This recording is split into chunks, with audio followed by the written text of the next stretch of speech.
Hello दोस्तों, स्वागत है आपका अपना YouTube channel exam study with you में। दोस्तों, आज हम ईवीएस की 500 क्वेश्चन की सीरीज़ का पार्ट 5 करने वाले हैं दोस्तों। तो आपको पिछले 4 पार्ट की लिंक डिस्क्रिप्शन बॉक्स में मिल जाएगी, तो आप जाकर उन पार्ट को देख सकते हैं। आज का पहला क्वेश्चन हमारा क्वेश्चन नंबर 66, पर्यावरण अध्ययन की अंतर विषय प्रकृति पर्यावरण मुद्दों को द्वारा संबोधित करती है। ऑप्शन नंबर ए, विज्ञान और सामाजिक विज्ञान को विषय वस्तु और पद्धति के प्रयोग। ऑप्शन नंबर बी है सामाजिक विज्ञान और पर्यावरण शिक्षण की विषय वस्तु और पद्धति के प्रयोग। ऑप्शन नंबर सी है विज्ञान की विषय वस्तु और पद्धति प्रयोग। ऑप्शन नंबर डी है विज्ञान सामाजिक विज्ञान और पर्यावरण शिक्षण की विषय वस्तु और पद्धति के प्रयोग। तो इसका राइट आंसर होगा ऑप्शन नंबर डी हमारा, विज्ञान सामाजिक विज्ञान और पर्यावरण शिक्षण की विषय पद्धति के प्रयोग। क्वेश्चन नंबर 67, पर्यावरण अध्ययन में संकल्पनाओं और मुद्दों को विज्ञान और सामाजिक विज्ञान विषय के रूप में नहीं रखा गया क्योंकि ऑप्शन ए है पर्यावरण यह पाठ्यक्रम के भारों को कम करने के लिए है। ऑप्शन नंबर बी है सीबीएसई के द्वारा पर्यावरण अध्ययन के पाठ्यक्रम को इसी प्रकार से निर्धारित किया गया है। ऑप्शन नंबर सी है इस आयु वर्ग के बच्चे अपने परिवेश को समग्र रूप से देखते हैं। ऑप्शन नंबर डी है यह शिक्षण अधिगम को एक अच्छे युक्ति है। तो इसका राइट आंसर होगा ऑप्शन नंबर सी, इस आयु वर्ग के बच्चे अपने परिवेश को समग्र रूप से देखते हैं। क्वेश्चन नंबर 68, पर्यावरण अध्ययन को बाल केंद्रित बनाने हेतु प्रभावशाली विधि निम्न में से कौन है। ऑप्शन नंबर ए है भ्रमण। ऑप्शन नंबर सी है बागवानी। ऑप्शन नंबर सी है समूह कार्य। ऑप्शन नंबर डी है इनमें से सभी। तो इसका राइट आंसर होगा ऑप्शन नंबर डी, केंद्रित बनाने हेतु प्रभावशाली विधि भ्रमण भी है, बागवानी भी है, समूह कार्य भी है। तो इसका राइट आंसर हमारा डी हो जाएगा। क्वेश्चन नंबर 69, बाल केंद्रित शिक्षण का अर्थ निम्न में से क्या नहीं है। क्वेश्चन पूछा गया है क्या शिक्षण उद्देश्य क्या नहीं है। ऑप्शन ए समुदाय केंद्रित। ऑप्शन बी है शिक्षार्थी केंद्रित। ऑप्शन सी है अध्येता केंद्रित। ऑप्शन डी है छात्र केंद्रित। तो इसका राइट आंसर होगा ऑप्शन नंबर ए, समुदाय केंद्रित नहीं है। क्वेश्चन नंबर 70, पर्यावरण शिक्षण की प्रभावशाली विधि है पहला है व्याख्यान विधि। ऑप्शन नंबर 2 है बी आगमन। ऑप्शन नंबर सी है निगमन। ऑप्शन नंबर डी है प्रयोगशाला। तो इसका राइट आंसर होगा ऑप्शन नंबर डी, पर्यावरण अध्ययन की प्रभावशाली विधि प्रयोगशाला विधि है। क्वेश्चन नंबर 71, टीएलएम का अर्थ निम्न में से क्या है। ऑप्शन नंबर ए है teaching light material. Option number B है teaching learning method. Option number C है teaching learning material. Option number D है टीचिंग लर्निंग मोमेंट पर्यावरण। तो इसका राइट आंसर होगा option number C, teaching learning material.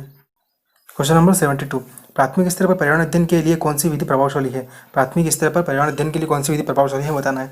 Option number A है योजना। Option number B है कहानी। ऑप्शन नंबर सी है व्याख्यान। ऑप्शन नंबर डी है वाद विवाद। सो इसका राइट आंसर होगा ऑप्शन नंबर बी, कहानी और कहानी विधि। क्वेश्चन नंबर 73, बच्चों के सीखने के तरीकों पर सबसे पहले अध्ययन करने वाले व्यक्ति थे। ऑप्शन नंबर ए है जीन पियाजे और L S. Vygotsky. Option number B है जीन पियाजे और ब्रूनर। ऑप्शन नंबर सी है एलन वाइगोत्स्की और ब्रूनर। ऑप्शन नंबर डी है ब्रूनर और स्पीयरमैन। तो इसका राइट आंसर होगा ऑप्शन नंबर हमारा ए, जीन पियाजे और एलन वाइगोत्स्की। क्वेश्चन नंबर 74, पर्यावरण अध्ययन की कक्षा में विद्यार्थियों में खोज से संबंधित दक्षताओं को विकास करने हेतु शिक्षण निम्न में से किसका चुनाव करेगा। तो इसका ऑप्शन नंबर ए होगा पाठ्य पुस्तक को निर्धारित समय में पूरा करेंगे। ऑप्शन नंबर बी होगा ऐसी पाठ्य पुस्तक जिसे अधिकांश विद्यार्थी पसंद करें।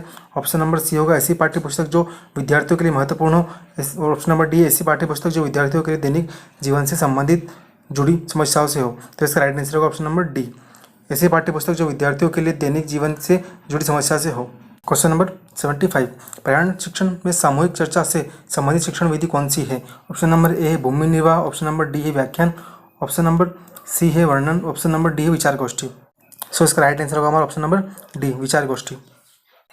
क्वेश्चन नंबर 76, पर्यावरण अध्ययन की कक्षा में अवधारणाओं को स्पष्ट करने के लिए कविता और कहानी कथन का प्रयोग करना। ऑप्शन नंबर ए है बच्चों में विद्यमान भाषीय एवं सांस्कृतिक विविधता को ध्यान में रखना। ऑप्शन नंबर बी है उच्च दिशा में बच्चों की ऊर्जा को संकेंद्रित करना। ऑप्शन नंबर सी है पाठ को आनंददायक और रोचक बनाने में मदद करना।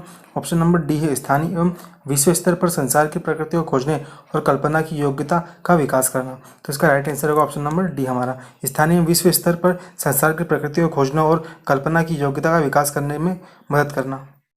क्वेश्चन नंबर 77, बच्चों को विभिन्न प्रकार के ईंधनों से परिचित कराने के लिए शिक्षक ऑप्शन ए है कक्षा में कुछ ईंधनों के नमूने दिखा सकता है।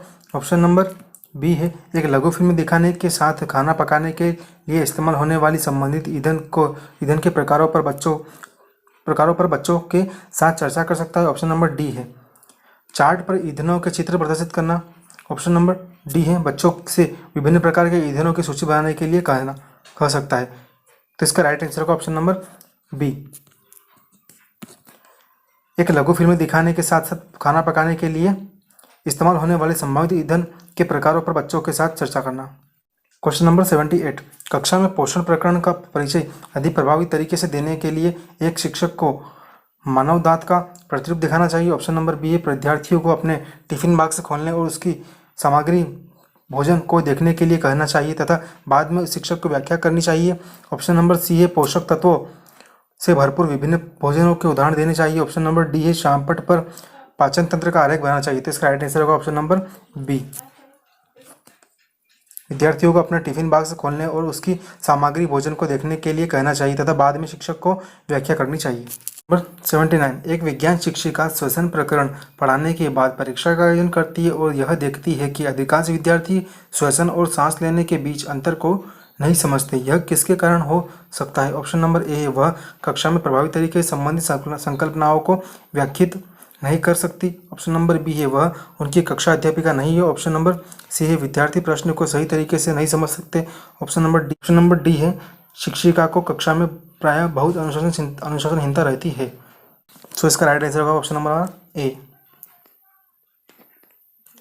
वह कक्षा में प्रभावी तरीके से संबंधित संकल्पनाओं को व्याख्यायित नहीं कर सकती। क्वेश्चन नंबर लास्ट है 80, पर्यावरण अध्ययन की पाठ्यपुस्तक में कविताओं और कहानियों को शामिल करने का निम्नलिखित में से कौन सा उद्देश्य नहीं है? ऑप्शन नंबर ए है शिक्षार्थियों में कल्पनाशीलता और सृजनात्मकता योग्यता को बढ़ावा देना। ऑप्शन नंबर बी है विषय में रुचि का विकास करना।